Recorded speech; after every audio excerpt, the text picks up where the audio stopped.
ഓം നമോ ഭഗവതേ വാസുദേവായ.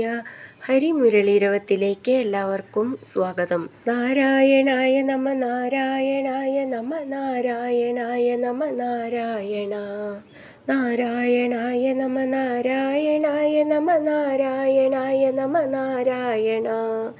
ഇന്ന് നമുക്ക് 7ഉം 8ഉം ശ്ലോകങ്ങൾ നോക്കാം.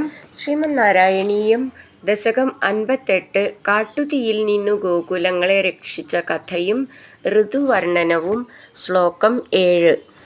ത്വയി വിമുഖമിവോച്ചൈസ്താപഭാരം വഹന്തം തവ ഭജനവദന്ത പങ്കമുച്ഛോഷയന്തം തവ ഭുജവദുദഞ്ജത് ഭൂരി തേജ പ്രവാഹം തപസമയമനൈഷീർയാമുനേഷു സ്ഥലേഷു. നമുക്ക് ഈ ശ്ലോകം എങ്ങനെ ചൊല്ലാമെന്നും അത് പിരിച്ചിട്ട് അർത്ഥം നോക്കാം.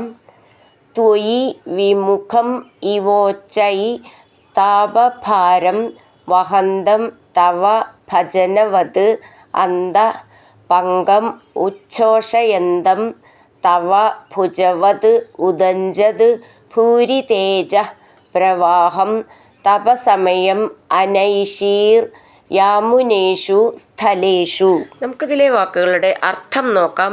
ത്വയി അങ്ങിൽ, വിമുഖം ഇവ വിമുഖൻ എന്ന പോലെ, ഉച്ചൈ വലുതായ, താപഭാരം ദുഃഖാധിക്യം, വഹന്തം വഹിക്കുന്നതും, തവ അങ്ങയുടെ, ഭജനവത് ഭജനം എന്ന പോലെ, അന്ത പങ്കം അകത്തുള്ള മാലിന്യത്തെ, ഉച്ഛോഷയന്തം നശിപ്പിക്കുന്നതും, തവ അങ്ങയുടെ, ഭുജവത് ബാഹുക്കൾ പോലെ, ഉദഞ്ജത് ഭൂരി തേജ പ്രവാഹം ഉയർന്നു വരുന്ന വലുതായ തേജസ്സിൻ്റെ പ്രവാഹത്തോടു കൂടിയതും, തപസമയം ഗ്രീഷ്മകാലത്തെ, യാമുനേഷു യമുനയുടെ, സ്ഥലേഷു സമീപ പ്രദേശങ്ങളിൽ, അനൈഷി നയിച്ചു.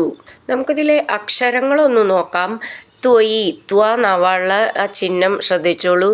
വിമുഖം ഇവ ഉച്ചൈ താപഭാരം, അത് ചേർത്തിട്ടാണ് വിമുഖമിവോച്ചൈ താപഭാരം. വിമുഖം എന്നുള്ളതിൻ്റെ ഖാന്ന് നന്നായിട്ട് ഊന്നി പറയണം. ഭാരം എന്നുള്ളതിൻ്റെ ഭാന്നും ഊന്നി പറയാനുള്ളതാണ്. വഹന്തം തവ ഭജനവത് അന്തപങ്കം ഉച്ഛോഷയന്തം, അത് ചേർത്തിട്ടാണ് തവ ഭജനവദന്ത പങ്കമുച്ഛോഷയന്തം ചേർത്ത് ചൊല്ലുമ്പോൾ ഭ എന്നുള്ള അക്ഷരം നന്നായിട്ട് ഊന്നി പറയണം. അന്ത എന്ന് കഴിഞ്ഞിട്ട് വിസർഗം. പങ്കമുച്ഛോഷയന്തം, ഉച്ഛോഷയന്തം എന്നുള്ളതിൻ്റെ ഛ, അച്ഛൻ എന്നൊക്കെ ഉള്ളതിലത്തെ ഛ എന്നാണ് നന്നായിട്ട് ഊന്നി പറയണം. തവ ഭുജവത് ഉദഞ്ജത് ഭൂരി തേജ, അവിടെ വിസർഗം. പ്രവാഹം, ഭുജവത് എന്നുള്ളതിൻ്റെ ഭൂന്ന് നന്നായിട്ട് ഊന്നി പറയണം. ഉദഞ്ജത് ഞാ ച എന്നാണ്. ഭൂരി തേജ, ഭൂ എന്നുള്ള അക്ഷരം നന്നായിട്ട് ഊന്നി പറയാനുള്ളതാണ്. ഭുജവദുദഞ്ജത് ഭൂരി തേജ പ്രവാഹം തപസമയം അനൈഷീർ യാമുനേഷു, അത് ചേർത്തിട്ടാണ് തപസമയമനൈഷീര്യാമുനേഷു. അനൈഷീർ യാമുനേഷു, ര്യ എന്നുള്ളത് നമ്മൾക്ക് പിരിച്ചിട്ട് യാ അങ്ങനെ എഴുതാം. തപസമയം അനൈഷീർ യാമുനേഷു സ്ഥലേഷു, സ്ഥ എന്നുള്ള അക്ഷരം നന്നായിട്ട് ഊന്നി പറയണം. അങ്ങനെ നിർത്താം.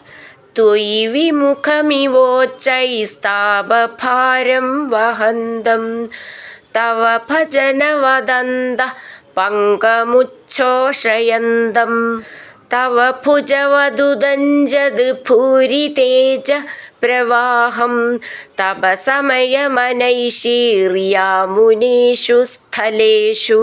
അടുത്തത് 8ാമത്തെ ശ്ലോകം.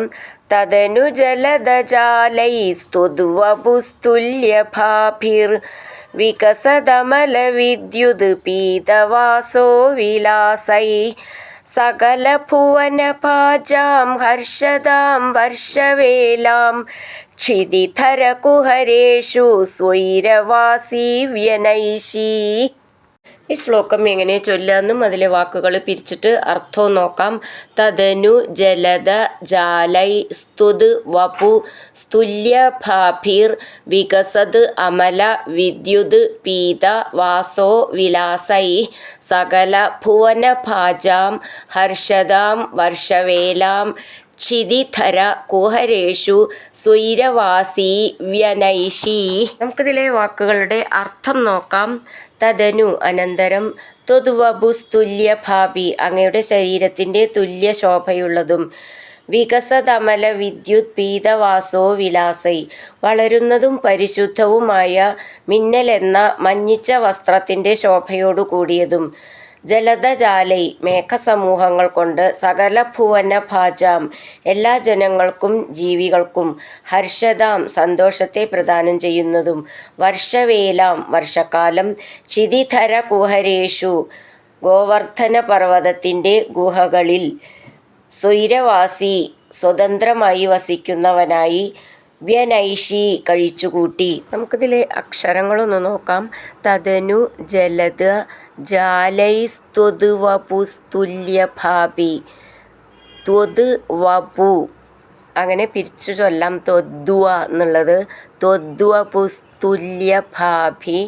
അവിടെ വിസർഗം ഭാന്നും ഭീന്നും നന്നായിട്ട് ഊന്നി പറയാനുള്ളതാണ്. വികസത് അമല വിദ്യുത് അത് ചേർത്തിട്ട് വികസതമല വിദ്യുത് പീതവാസോ വിലാസൈ.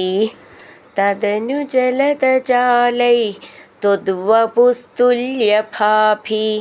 വികസതമല വിദ്യുത് പീതവാസോ വിലാസൈ സകല ഭുവന ഭാജാം ഹർഷദാം വർഷവേലാം ക്ഷിതിധര കുഹരേഷു സ്വൈരവാസി വ്യനൈഷി. എട്ടാമത്തെ ശ്ലോകട്ടതിൽ വിലസത് എന്നാണ് ബുക്കിലുണ്ടായിരുന്നത്. വികസത് എന്നാണ് കേട്ടോ. അത് നിറയെ പുസ്തകത്തിൽ വ്യത്യാസമായിട്ടുണ്ട്. ലാന്നും കാന്നൊക്കെ. വികസത് എന്നാണ്, അത് ശ്രദ്ധിക്കണേ. ഹരിനാരായണ ഗോവിന്ദ ജയ നാരായണ ഗോവിന്ദ ഹരിനാരായണ ജയ നാരായണ ഗോവിന്ദ ഗോവിന്ദ ഗോവിന്ദ.